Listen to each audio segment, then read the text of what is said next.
En Radio Sur de Los Ángeles tenemos visita que no teníamos hace un rato y le vamos a cobrar los sentimientos, pero es que bueno, la agenda es ajetreada también. ¿Cómo está Fernando Peña Rivera? ¿Cómo está Fernando? Hola, Hassan, muy Bienvenido. bien.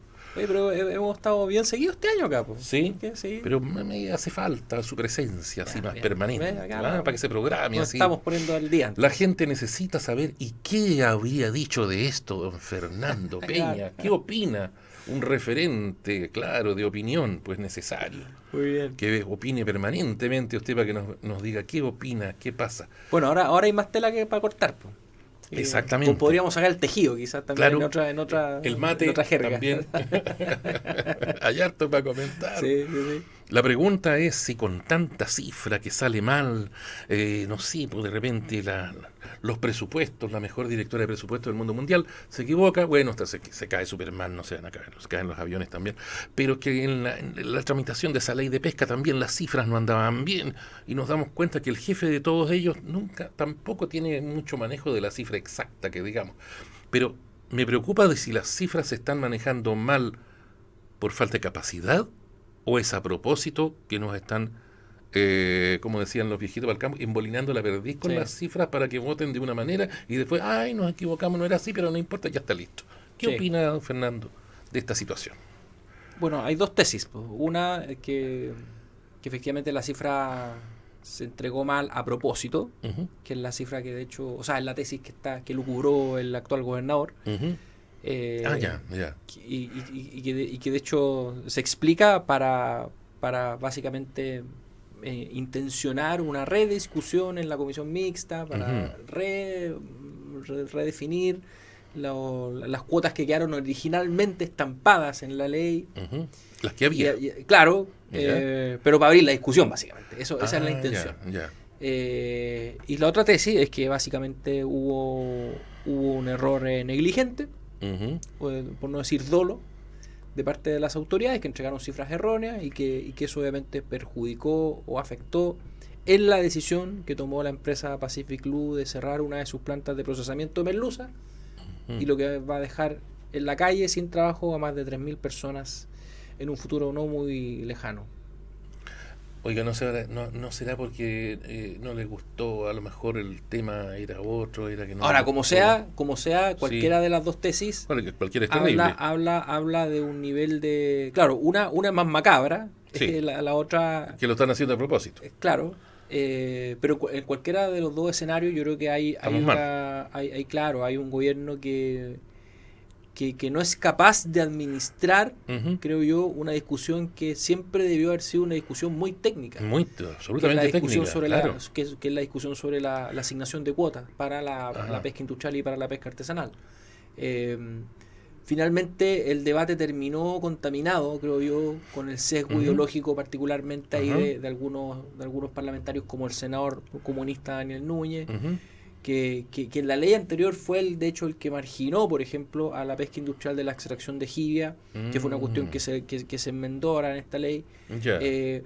Y en fin, o sea, se intenta generar un antagonismo o una especie de desacuerdo que es bien fantasioso, que es más bien ficticio, entre el mundo industrial y el mundo artesanal, en circunstancia de que ambos siempre han convivido y tienen absoluta conciencia sobre la importancia de los ciclos de reproducción de los productos del mar, de la importancia de no depredar de forma inconsciente esos ciclos para que así obviamente los ecosistemas puedan tener buenos niveles de recuperación, y eso beneficia a todos finalmente. Claro. Beneficia al consumidor, beneficia a quien extrae, porque extrae obviamente en forma responsable un producto más grande, más bonachón, y obviamente también beneficia a los ecosistemas, porque obviamente los bichitos alcanzan a crecer, a reproducirse y todos contentos. Muy bien. Pero claro, algo que es muy técnico, en lo cual estamos todos de acuerdo, se transformó, creo yo, en algo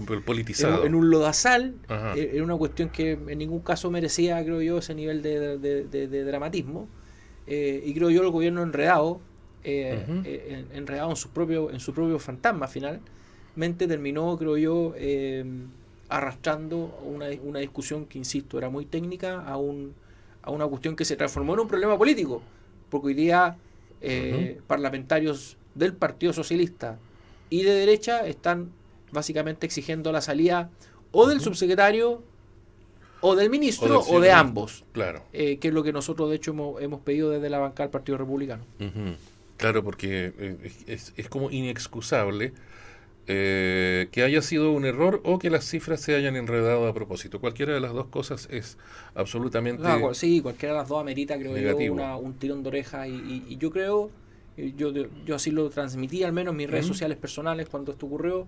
Yo invité derechamente al ministro de Economía, Nicolás Grau, que diera un paso al costado. Claro. Principalmente, Hassan, por una cuestión que es muy sensible para nosotros desde la región, porque yo lo veo a él como uno de los grandes responsables del deterioro y de la pobreza hoy día de nuestro sector industrial, a propósito del cierre de Huachipato, y también de la responsabilidad que él tiene en este plan de revitalización industrial que al parecer ha sido más anuncio, sí, más que otra cosa, más fuegos artificiales que cuestiones muy concretas. Algo entonces, así como cuando dicen los perseguiremos incansablemente, claro, seremos como perros y no pasa nada. Entonces, yo la verdad es que siento que a Nicolás Grau lamentablemente el poncho le quedó grande. No, ya como ministro de Economía no tiene absolutamente nada que ofrecerle a la región del Biobío, y yo al menos como habitante de la región, y creo representando en eso mayoritariamente el sentir de la gran mayoría de los ciudadanos de esta región, ha habido una responsabilidad del gobierno, creo yo, en las decisiones que se han tomado, claro, ya sea por omisión o por acción, para por ejemplo salvar Huachipato, o para por ejemplo haber evitado el cierre de esta planta procesadora de merluza Pacific Blue, que es consecuencia directa, creo yo, de la falta de certeza jurídica que el gobierno no ha sabido entregarle, creo yo, a los agentes económicos y particularmente a los sectores productivos. Porque cuando tú estás cambiando cada 4 años las leyes, los reglamentos, los decretos, las disposiciones, las cuotas, al final, ¿quién se va a sentir invitado o quién va a tener la seguridad, la tranquilidad de poder invertir y de poder arriesgar su propio capital en un contexto tan volátil y de tanta incertidumbre? ¿Qué es lo que finalmente ha hecho el gobierno? Porque ha sido el gobierno el que ha generado este nivel de incertidumbre. Cuando lo que se debe hacer es darle mayores certeza hoy día a quienes quieren arriesgar su capital, su plata para poder generar riqueza. Hoy día ocurre todo lo contrario.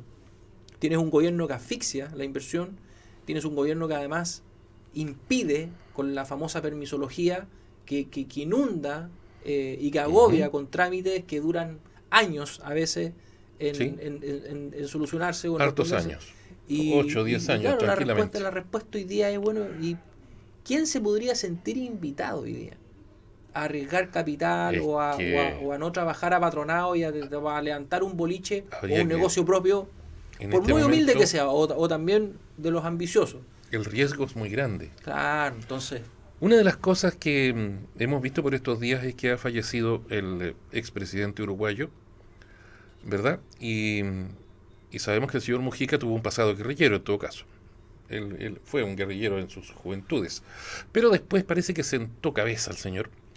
E incluso le vi una entrevista donde él partía asegurando que no había que ahogar ni había que actuar en contra de la empresa ni de las personas de negocios, porque ellos generaban la riqueza a través de los impuestos para que se pudiese hacer la pretendida justicia social que ellos querían hacer, el reparto, qué sé yo, pero era necesaria la riqueza que generaban las industrias, las empresas, para poder ellos distribuir como a ellos les pareciera, digamos, ese dinero, esos impuestos, en la función del cambio social que ellos querían hacer. Pero reconociendo la importancia y la necesidad de dejar tranquilo que funcionase la industria.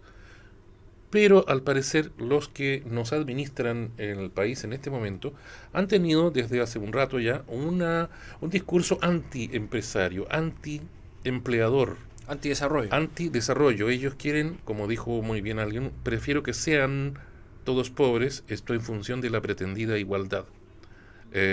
Y claro que dijo sean, no dijo seamos. Claro. En su momento, doña Camila lo dijo, pero entonces nosotros todavía estamos en ese discurso antiempresarial antidesarrollo, quitar los patines, ponerle un freno, y me parece que eso no lleva a ninguna parte, porque no nos lleva a ninguna otra cosa que a la pobreza. Y es interesante la mención que tú haces a Pepe Mujica, porque él fue presidente de un país que de hecho siempre ha competido con Chile. En los primeros lugares en índice de calidad humana, niveles de corrupción, de transparencia, de Uruguay pobreza. siempre estaba muy bien. O sea, ahora tiene su delfín de presidente, recién nombrado. A nivel OCDE, Chile y Uruguay son probablemente de los países o de las economías más cerca de alcanzar el desarrollo. Y en muchos indicadores, no solamente en estos que te acabo de mencionar.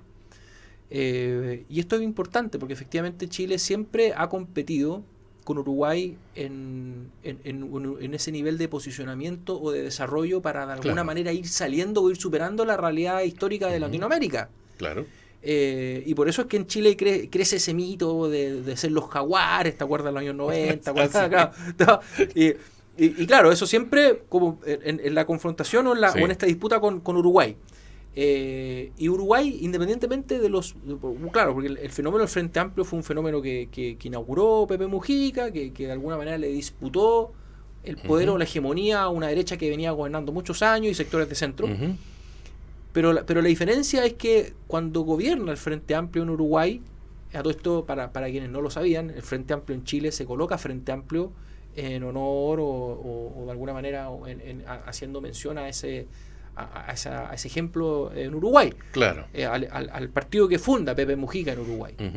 Pero la cuestión está que el Frente Amplio en Uruguay siempre fue muy respetuoso de las dinámicas y siempre fue muy respetuoso de la capacidad productiva y de las fuerzas y de los agentes económicos que permitieron que Uruguay fuese, como te digo, en algunos casos el primero o el segundo, siempre peleando con Chile en ese primer lugar en materia de Producto Interno Bruto, crecimiento, niveles de inversión, niveles de vida, índices de desarrollo de desarrollo humano, en fin.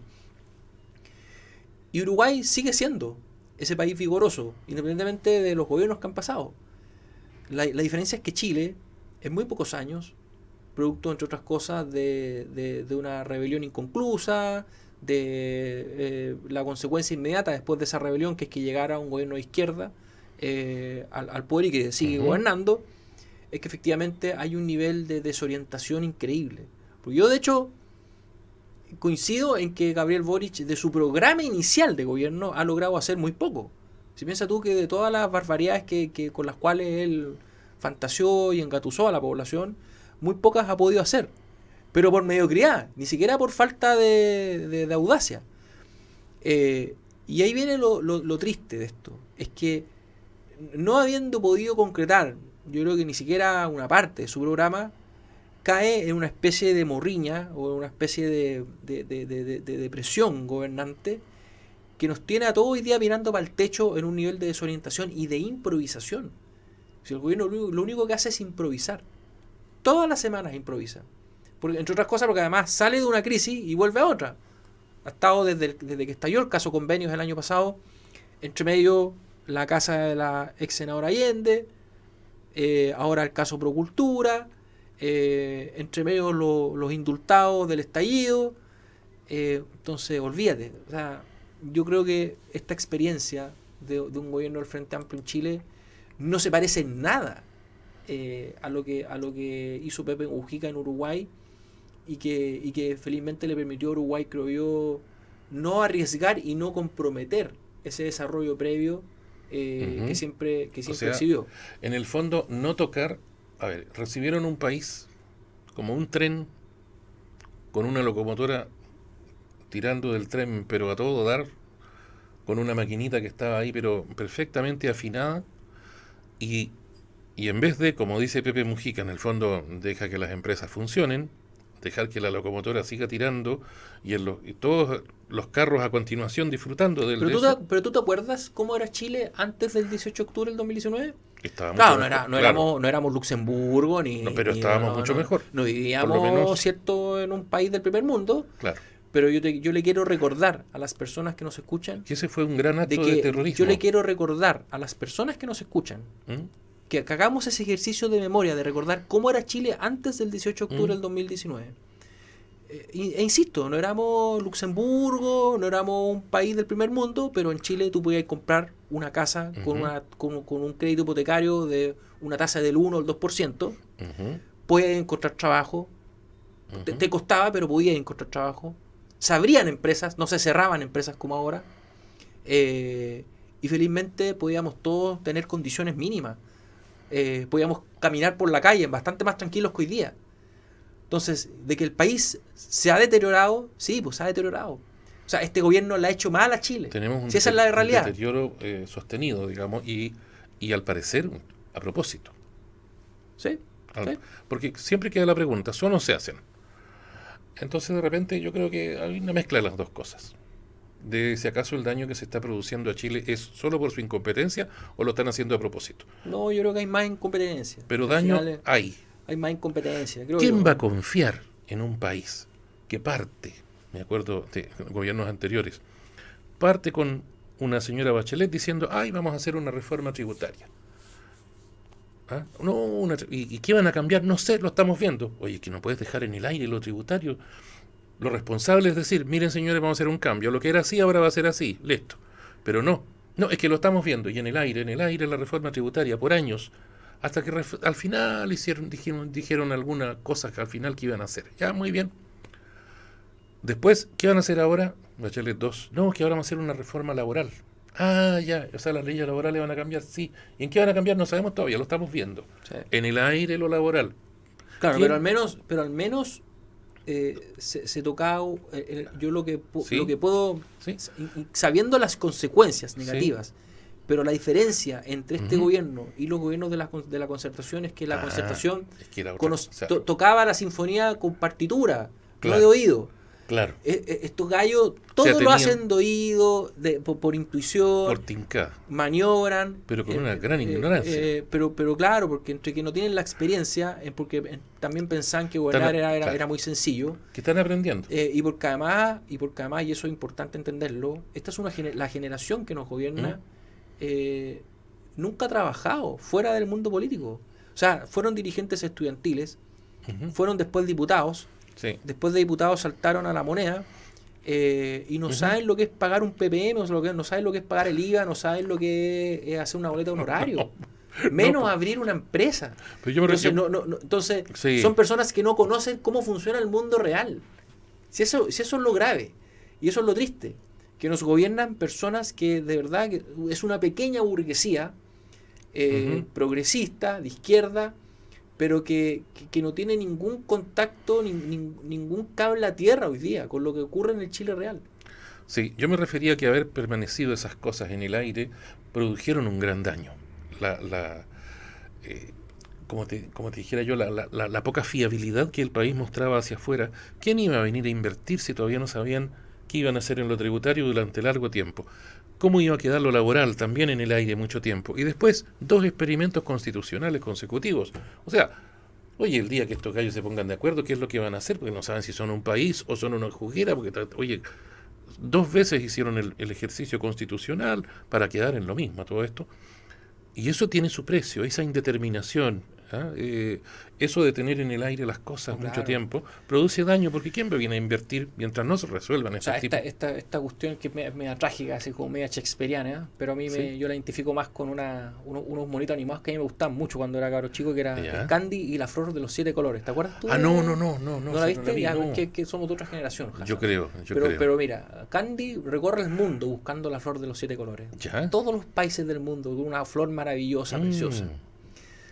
¿Dónde está la flor de los 7 colores? Al final, en el último capítulo de la serie, en el patio de su casa. Siempre la tuvo ahí. Siempre estuvo en su casa. Mira. Entonces, moraleja, a veces... Primero busquen el patio de su casa. Primero busquemos... Mira, el gran error, creo yo, que cometió la población chilena fue dejarse enamorar, dejarse seducir fácilmente por esta generación de pequeños revolucionarios, pequeños burgueses que no habiendo hecho mucho, la verdad, con muy poco mérito político. Pero eran idealistas y soñadores. Sí, supongamos. sí. Y marcó una generación. Démosle el beneficio. Y marcó una generación. Yo estoy seguro que alguien que nos escucha se siente identificado con esa generación, con el hecho de haber salido a la calle, de haber participado de alguna protesta, de haber participado quizás de la conquista de la gratuidad universitaria, en fin, lo que sea. Pero hay que hacerse cargo y responsables también de a quienes elegimos nosotros para que gobiernen. Porque yo creo que hoy día la decepción incluso de su propia gente es explícita. Y ni siquiera porque no tenga el dedo para el piano, sino que porque tampoco fueron capaces de responderle a su propia gente.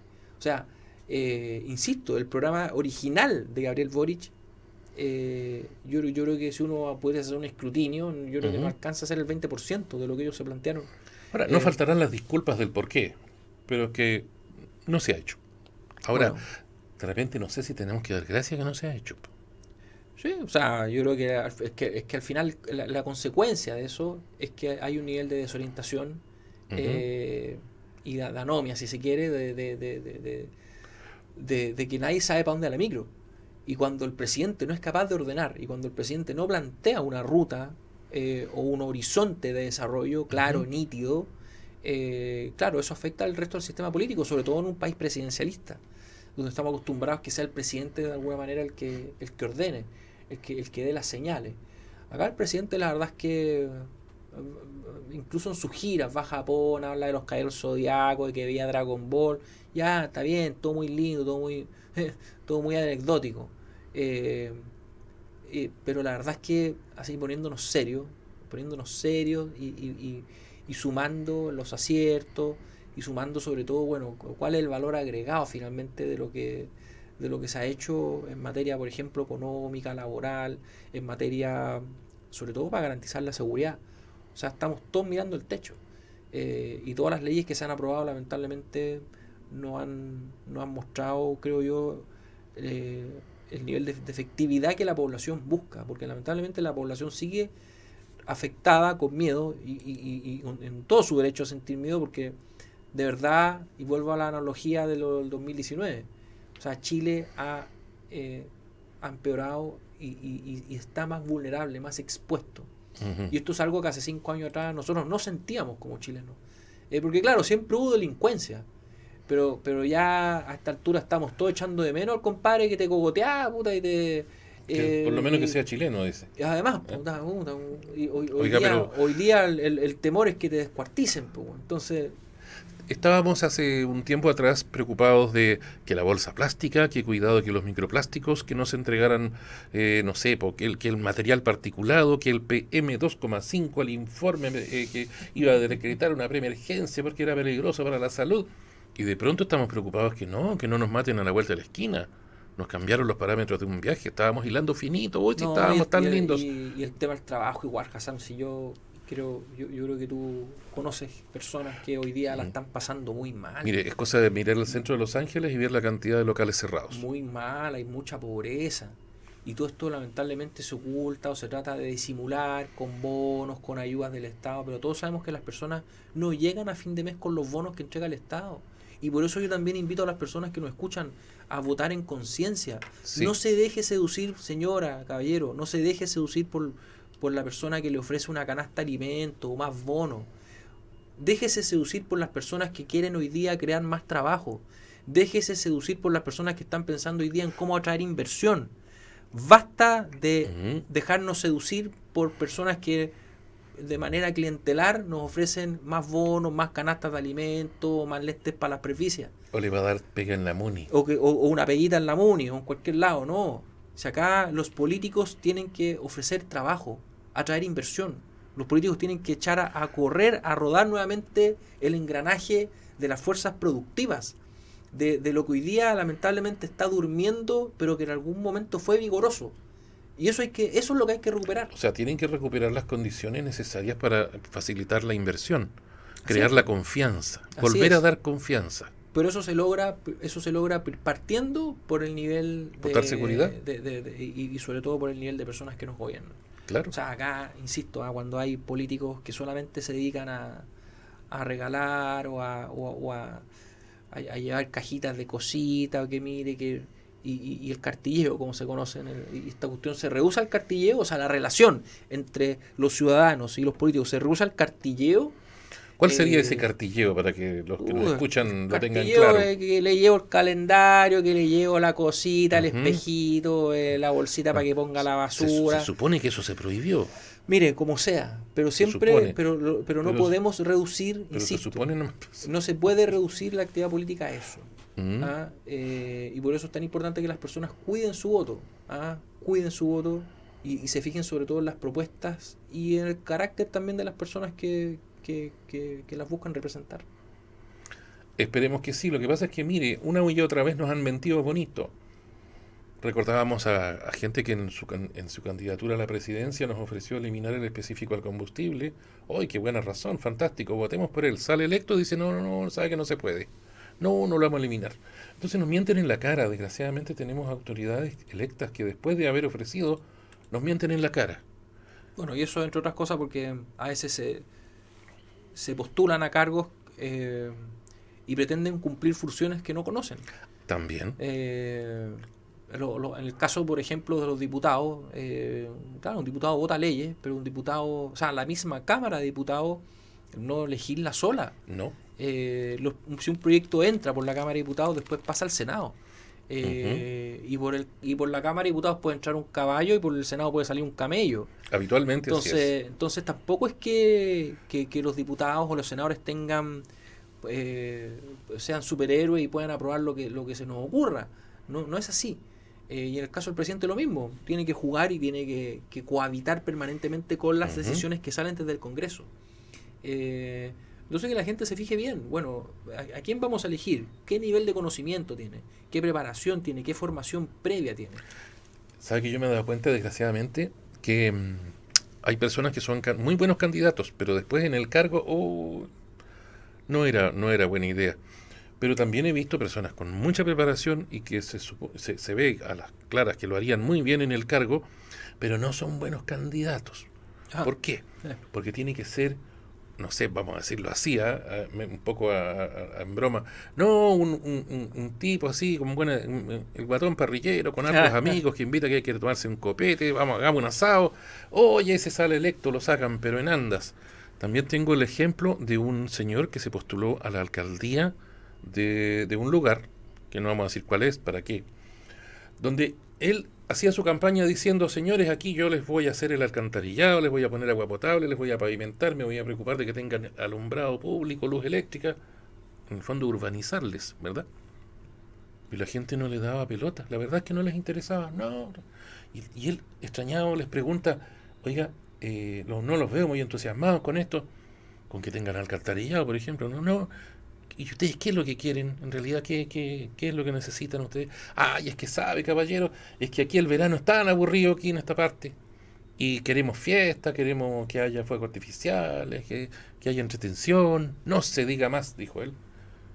Vino a la radio, cambió toda su parrilla de lo que ofrecía en su campaña. Se grabaron todos los avisos de nuevo y vamos ofreciendo fuegos artificiales, festivales, entretención, carnaval, viajes. Mira, yo no sé hace cuánto tiempo fue eso.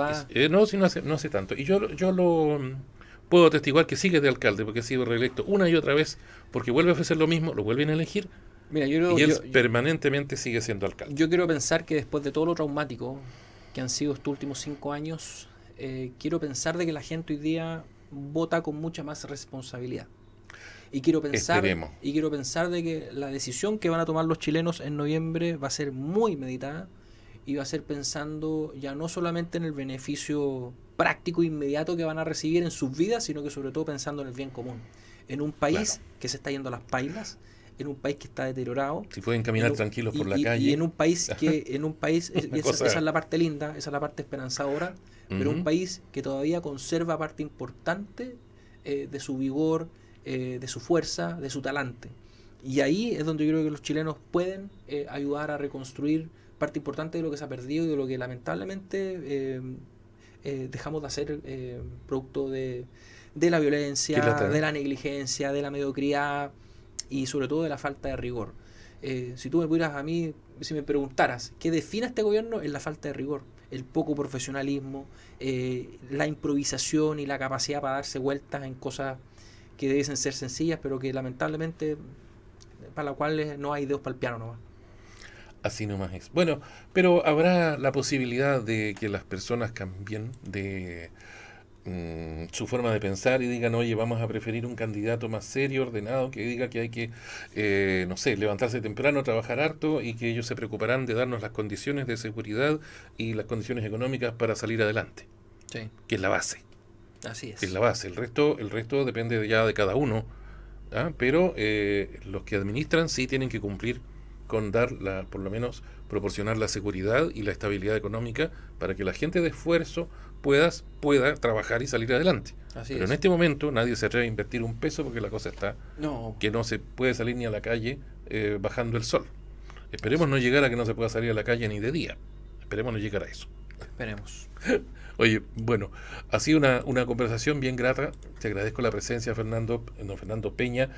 Esperamos que vuelva pronto, ojalá una vez a la semana se dé una vueltecita para aquí para conversar. Vamos a ¿Ah? intensificar las visitas. Entonces, Intensifique ya la que- visita, por favor, mire que hace falta. ¿Ya? Muchas gracias. Muy bien, gracias, Hasta Hassan. la próxima.